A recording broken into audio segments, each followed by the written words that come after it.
நான் ஒரு வீடியோ போட்டதுக்கு ஒரு கமெண்ட்ஸ் வந்துச்சு, தண்ணி இல்லைன்னா ஃபுட் ஆர்டர் பண்ணுவீங்களோ அப்படின்ட்டு. நாங்கள் தண்ணி இல்லைனாலும் ஃபுட்டு ஆர்டர் பண்ணுவோம், எங்களுக்கு சமைக்க தோணுனாலும் ஆர்டர் பண்ணுவோம், எது வேண்டாலும் செய்வோம். அதுக்கு ஒரு சில்லியான கமெண்ட் பண்ணிகிட்ருக்கீங்களே, அந்த கடைக்கு மட்டும் எப்படி தண்ணி வந்துச்சுன்ட்டு. நான் இப்போ வந்து சென்னையிலேருந்து அக்கா ஃபுட்டு ஆர்டர் பண்ணாங்கன்னு போட்டிருக்கேன். அதையே நீங்கள் கேட்க வேண்டியது தானே, சென்னையிலேருந்து ஆர்டர் பண்ணீங்களே ஃபுட்டு, அது வரைக்கும் வீணாக போகாமல் வந்துச்சான்னு கேட்கலாமே.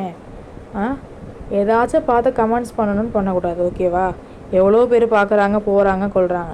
ஓகே, கொஞ்சம் அறிவுத்தனமாக கேளுங்க.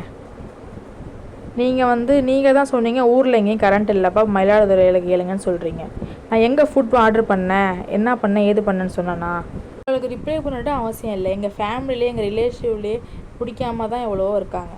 அவங்களுக்காக எனக்கு பிடிச்சதை நான் செய்யாமல் இருக்க முடியாது, ஓகேங்களா? பிடிச்சா பாருங்கள், பிடிக்கலையா எவ்வளோ வீடியோ இருக்குது, சேனல் இருக்குது, பார்த்துட்டு போயிட்டே இருங்க, அவ்வளோதான்.